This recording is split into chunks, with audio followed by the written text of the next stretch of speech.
composite functions.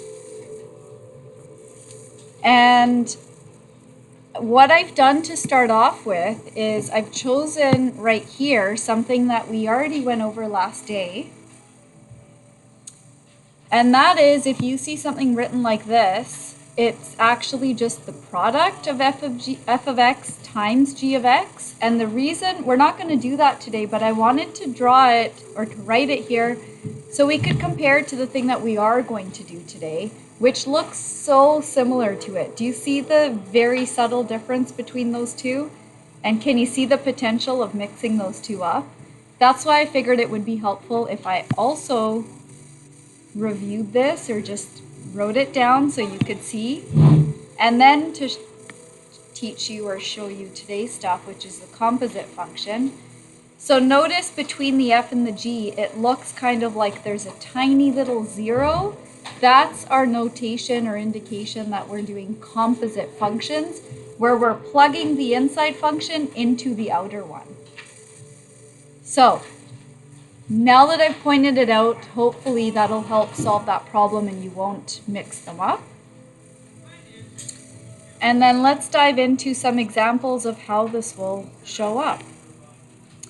For the first example, I figured it would be nice if we started off with something that is hopefully not too bad, g of 2. Do you see that all we're doing today is not necessarily something new? It's just us practicing our substitution skills, but we have a new notation to refer to it as. So g of 2, am I right that you all would know how to do g of 2 if we plugged in 2 into here? I would plug in a 2 here. Can you tell me what is g of 2 equal to? We plugged in that 2. 8. So do you see in here, I could just plug in f of 8 and solve this thing. And my f of x equals x squared. So instead of x squared, I could write 8 squared.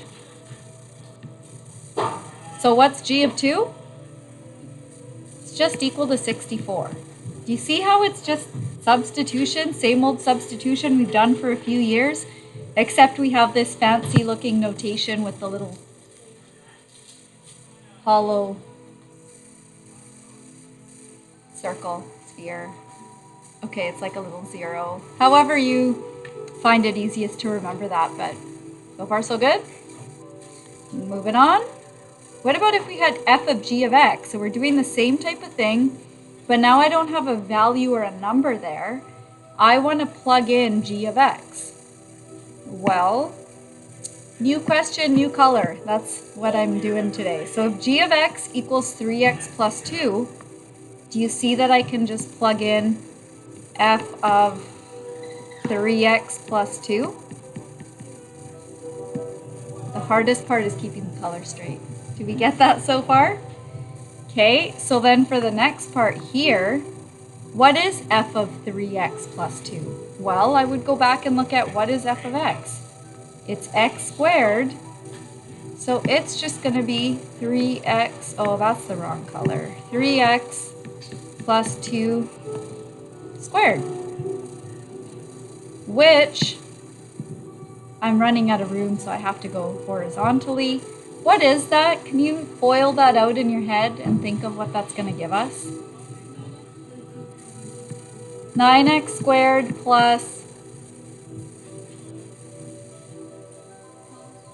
12x plus 4. Everybody good with that? So overall, f of g of x gives us all of that, because we don't have a number this time to plug in, so we know that we leave it with a variable. So far so good? Questions? Moving on. Okay, similar idea. Find f of g of x for these two. It's literally the same thing. F of g of x, well, I know g of x is this, and I know f of x is this. So maybe this time skipping the steps and write, like, you know how I've been writing out every single little thing? By looking at this, I know that the big picture, that's what I like to start with, is x squared. So instead of x squared, do you see that I would plug in, it's not x squared, it's x minus 2 squared.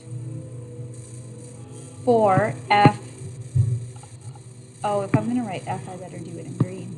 F of g of x equals, oh, what? Hang on, like that. Good?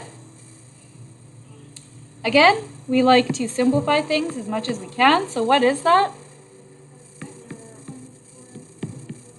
Good. So that's technically what our f of g of x would be equal to. That would be our answer. I feel like I'm flying through this. Are we okay? We're okay? Okay. Really, this is the same thing as what we just did. Do we even need this? No. Get rid of it. We already wrote it. You already wrote it. It's in the notes already. So, this is what I've been learning throughout the pandemic, is how to get rid of all this extra stuff and just simplify it. Good? But, you know how this works. Whenever you learn a skill, then the next step, or how they try to make it a little more harder or complicated to get you to really learn it, is add more stuff onto it. But that's not going to throw you off, because big deal. So you have f of g of h of x. However your mind works with this, I like to start with the big picture or the outside first and just work our way in. But if we wanted to rewrite this, do you see we would have f of, that would be that part, and then let's say we have g of, and then we have this part, which would be h of x. And again, I'm making this hard for myself with the colors, but does that make sense to everybody? And so if we had functions for this that were listed, I would then when I'm going to that, I would start with the inside, plug it in, and then work my way outwards. But there's different ways you can go through this. I tried to show you what I think is the most simplified manner of going through it. So let's practice one. If we have f of x equals x squared minus 1 and g of x equals root x, find f of g of x, find the domain, and sketch the graph. Okay. First things first, let's color code this. F of x equals this, and g of x equals this. So to write the whole thing, we'd have f of g of x like this, right? Where the g of x, the blue part, would get plugged into the outer part. So when I go to do this, the bigger outer part would be x squared minus 1, but it's not an x. It's going to be something squared minus 1. So do you see what I mean? I start with the big picture first when we're plugging things in, and then we plug in the inside part into it. G of x is root x, so we can plug that in there.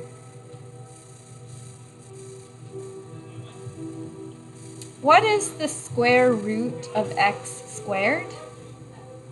Yeah, all of this cancels and we're just left with x minus 1. So f of g of x is x minus 1. So that would be part of our answer. What is that? What kind of function?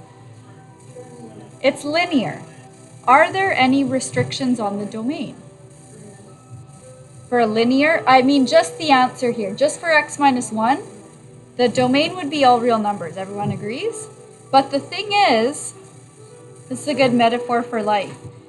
We don't just care about the answer. When we're dealing with composite functions, we also care about how we got there.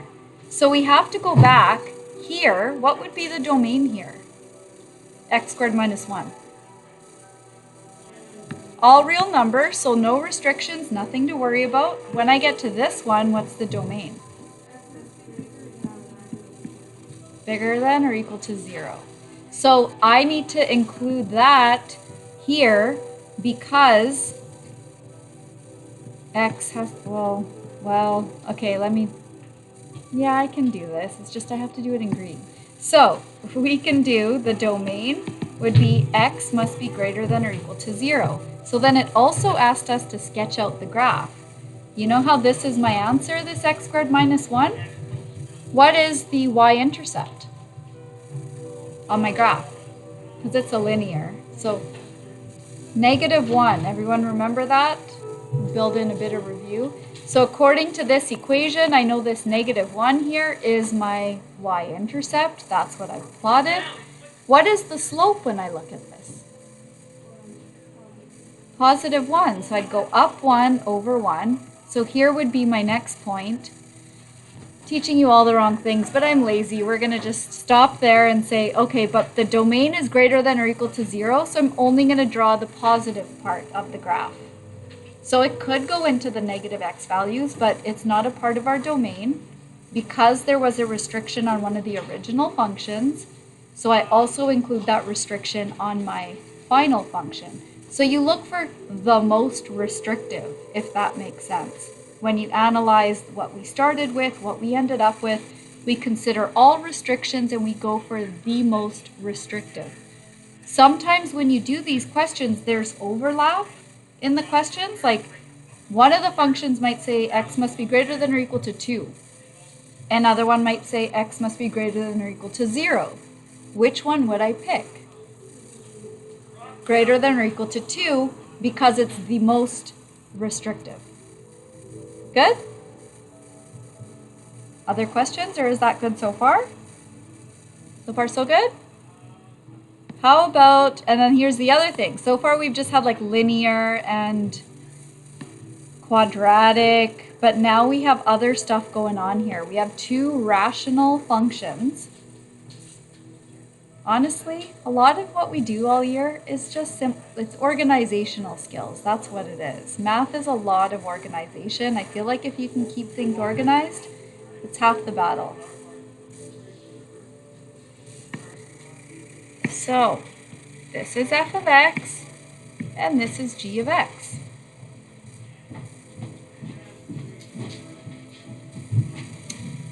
Do you see that we're doing g of f of x? So g of x is the outer one, and I'm plugging in the f of x into it. So I like to start with the bigger picture and work my way in. When I go to do that, I would say 1 over, and I know it's not going to be x, it's going to be this big huge thing. So I'm going to write it like this, just to start with. Instead of x, what do I plug into there? Yeah, so you can start to see this is getting a little bit complicated or tricky, but if you have colors and you keep things organized, I think you'll find it's not too bad. So far, are we good, or do you have questions on how we came up with this? Should we live in denial for a little while? That makes life easier. Just for a little while, then we'll bring it back. We're going to pretend this is all we have to worry about. This is all we had to worry about, and we want to simplify it. What would we do here?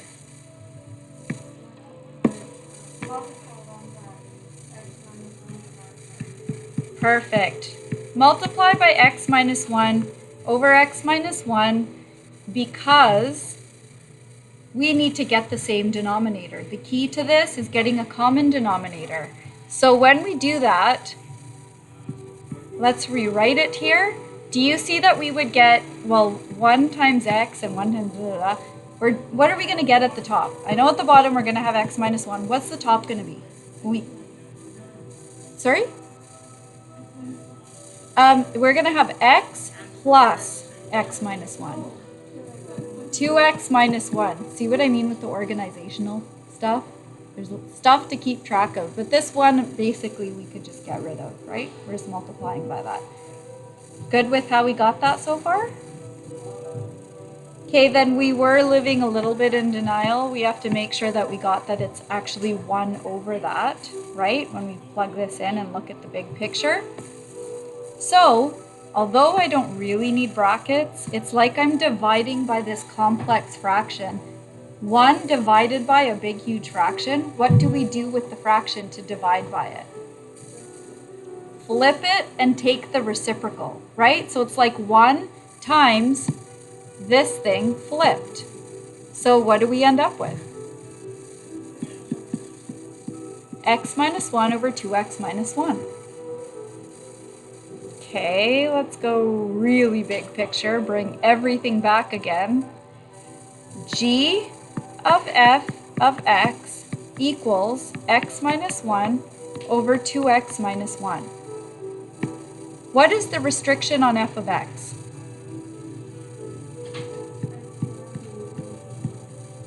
How about the restriction on g of x? X cannot be equal to negative 1. What is the restriction on g of f of x?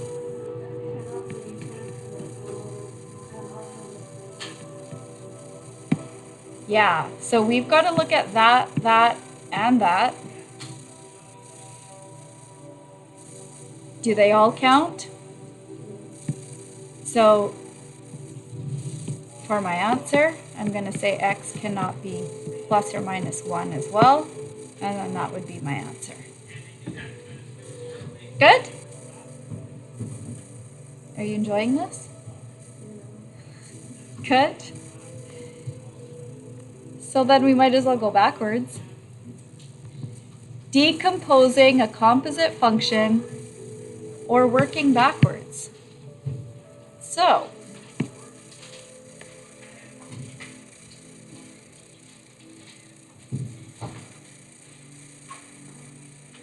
this doesn't happen very often, but we can have different answers. We can have multiple answers for the same question. And this really shows me how people's minds work differently, because I often get things handed in where I never would have thought of that. And it's fine as long as it really does work out to this h of x equals root x plus 5.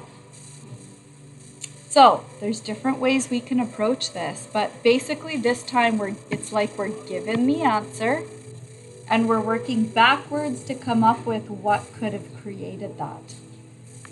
So we want to come up with f of g of x equals h of x.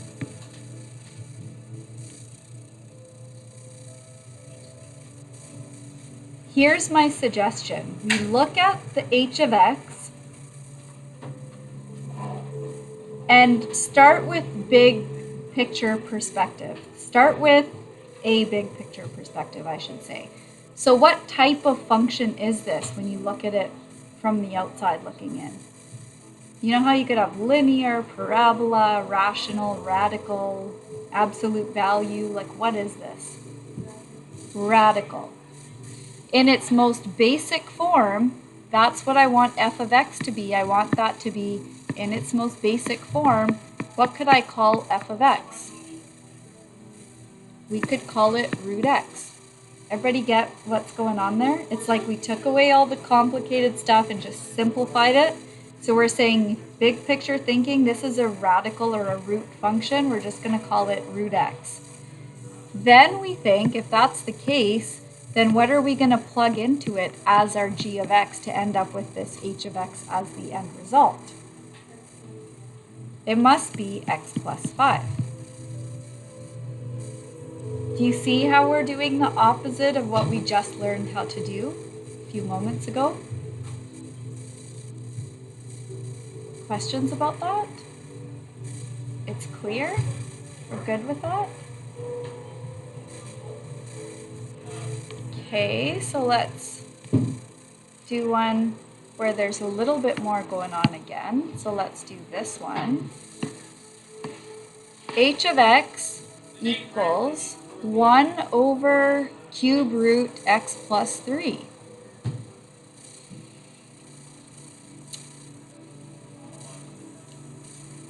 We could try it the other way around this time, because maybe your minds don't quite work the way that I've been explaining it. And either way is totally fine. Maybe it helps you to look at the inside first and then work your way out. So what I mean by that is maybe looking at the thing that we're plugging in. So what should I make g of x equal to? X plus 3. So then when I'm looking at the big picture to the outside and I'm thinking f of x, if g of x equals x plus 3, what does it make sense to make my f of x equal to? 1 over cube root x. So take your pick. In the last one, we started from the outside and worked our way in. This time we started from the inside, worked our way out. There's no right or wrong. This is the beauty of how things work. Everyone's minds work differently. Take your pick of what works best for you. And that might even depend on the functions that you're dealing with. Good? Yes?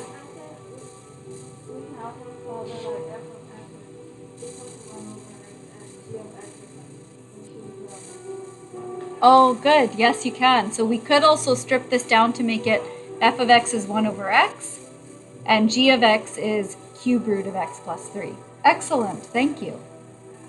Good? And both would be correct. And many of them have multiple answers. Okay? Last one. And no better way to end things off than with a word problem that isn't thick enough, so let me fix that. There we go.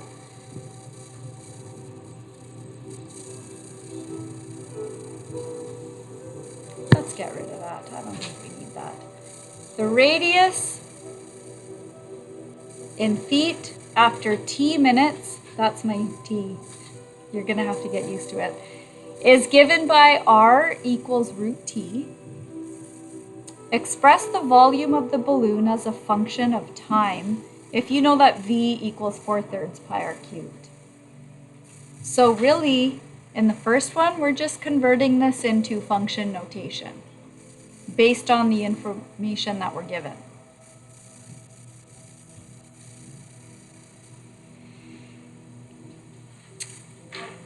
Express the volume as a function of time. Well, in this formula, we have v and r, but then we also have this here where we know r equals root t. First of all, let me take that.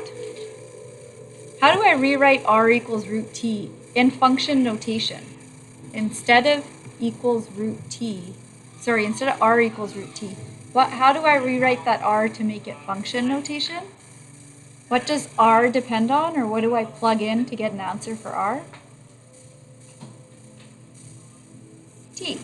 So it's going to be r of t equals root t, right? Just like how normally we have like y equals 2x, but in function notation we'd make it f of x equals 2x. Same idea, that's just us shifting to function notation. So we're good with that. Now we need to put the volume as a function of time. So in this equation, well, let's take a step-by-step approach. In this equation, how do I rewrite this using function notation? Instead of just v, what does v depend on, or what is it a function of? v of r equals 4/3 pi, oh gosh, that's the worst looking pi I've ever drawn in my life, pi r cubed, but they're wanting the volume as a function of time.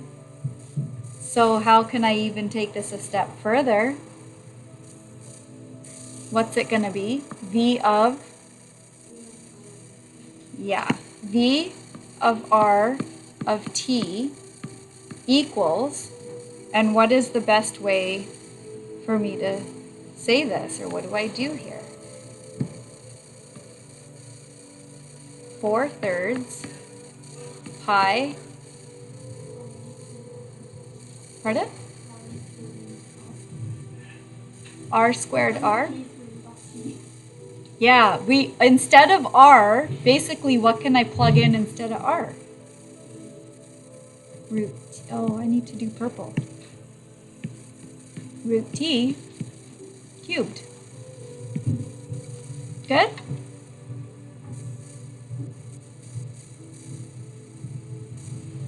Next step.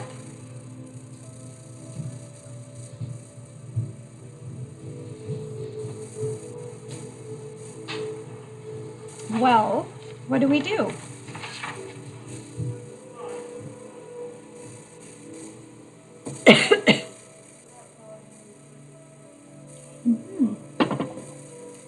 If this is 4,000, we plug that in.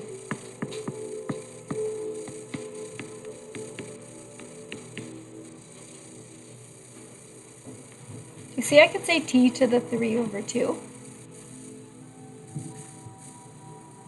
Same thing. Okay.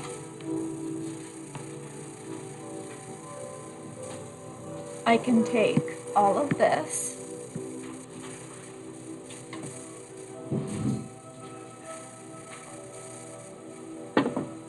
and I can multiply it out on the other side. So I get, well, can I take a shortcut? I'm going to say 3 over 4 pi, like this, to get rid of it. So, what does this simplify to on the left? That's going to go in once. So I'm going to have 3,000 over pi. And here I'm going to have t to the 3 over 2. So far, so good? So on the other side, do you see that I would have, I want to do the opposite of this in order to isolate my t. So that's like saying, if this is t cubed, then I need the cube root, and I would square the whole thing to get rid of that. And you can plug that in if you want to, but t would be approximately 96.97, so we could say 97. And then you know how you lose track of what you were even looking for by the end? We would say after approximately 97 minutes, the volume would be 4,000 feet cubed.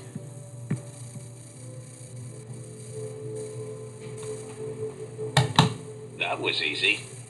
Good. And then there's your work.